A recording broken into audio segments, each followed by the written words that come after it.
So this is a little video for family and friends. It's going to be too long to put on Instagram or whatever, so I thought I'd make a YouTube video. I probably should have done this 3 months ago when I've already visited 12 countries, but hey, I barely like the sound of my own voice as it is, so I'm not too sure how you guys manage. But anyway, got some burek, some Croat beer, nice mountain view. Let's go.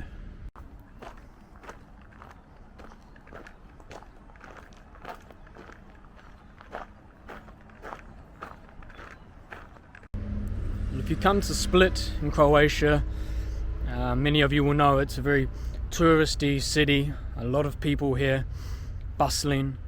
But come 5 kilometers outside of the city, or walk like I did, you will come across Solana, built in the 1st century AD under Emperor Augustus. We're here at the theatre, the forum, which also had a temple behind us. What I'm standing on here is the podium, and here we have the orchestra. Obviously the seats would have risen high above behind us, and the vomitoriums there, and there's no one here. Beautiful ancient city, and it's all to myself.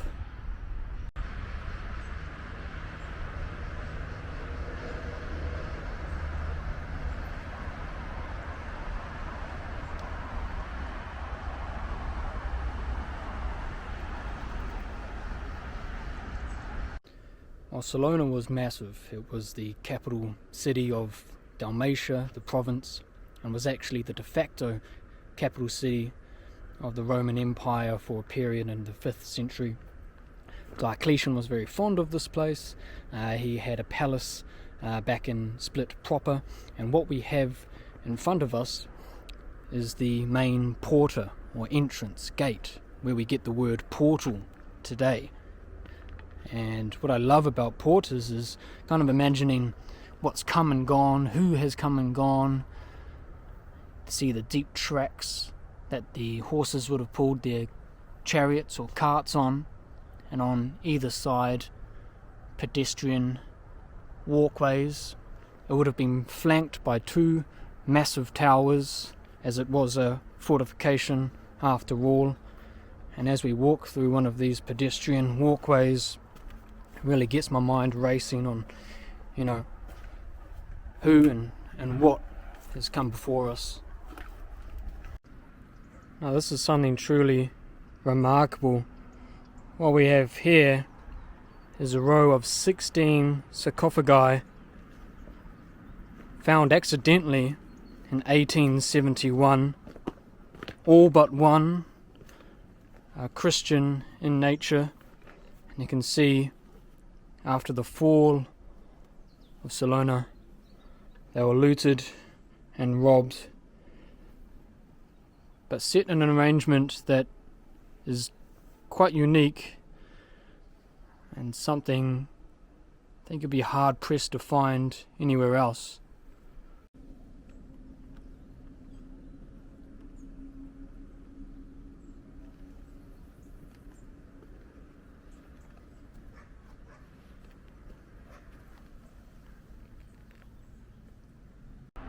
Now, we mentioned Diocletian before, and it was under Diocletian that Solana really flourished as a city, and no Roman city is without an amphitheatre.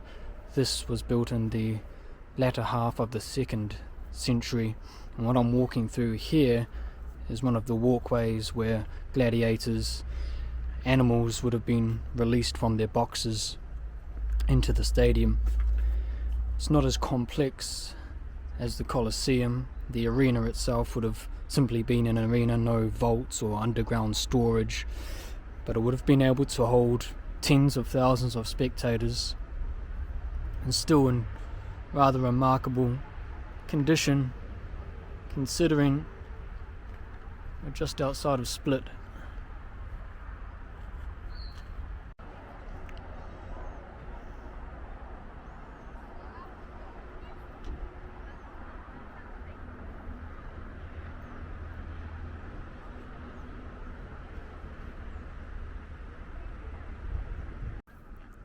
I'd feel remiss not to show the city proper, and I'm standing on top of the fortress walls overlooking a sprawling, once was burgeoning city.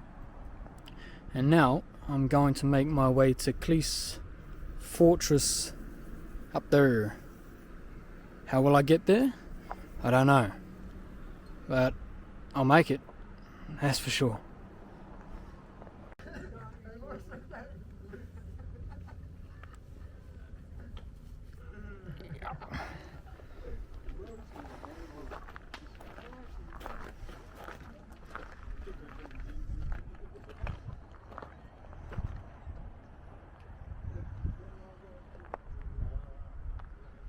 Well, after a bit of walking and a few brewskis to get me through, we've arrived at Kris Castle, undoubtedly one of the most important historical sites in Croatian history, and I'm standing on top of this rock, flanked by two rather imposing mountainsides in this valley, and it becomes pretty clear why this was such a important fortress, as it served as an entryway into the Dalmatian coast, and of course Split, etc. The Illyrian tribes set up a settlement here around the 3rd BC, and it had been the seat of multiple Croatian kings throughout its tenure. Of course, the Romans had spent time here. The Ottoman Empire, who controlled large swaths of the area, had an influence here. And then many years to come, the Austrian Empire, successfully defended multiple times, but also successfully conquered multiple times. And to be fair, like I said, you can really understand why it was such an important site for these people. Easily defensible, but very, very revered as a place to try and capture, to control entrance into the Dalmatian coast.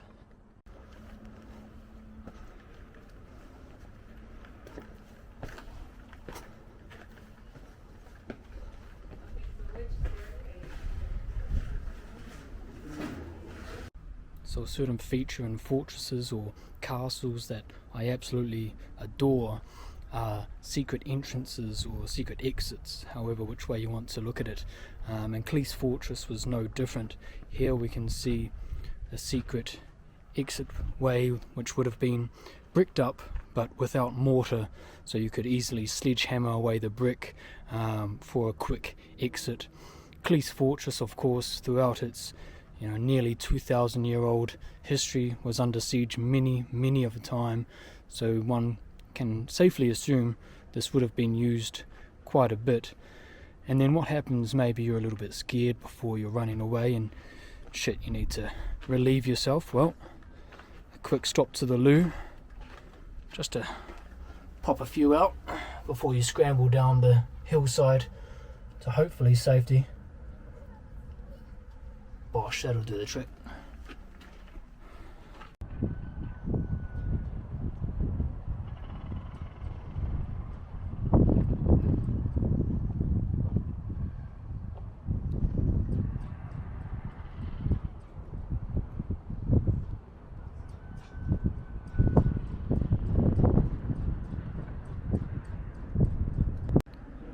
That's about it. It's good to see the Croatian flag finally flying on this fortress after many years of turmoil, and I just can't get over this view. Look at that. Something not really accustomed to in New Zealand, for sure. Off to Hvar tomorrow, an island on a ferry. Should be fun. Don't know really what's going on there, but Hvar, you catch me on the next one, hey? That's a joke for you.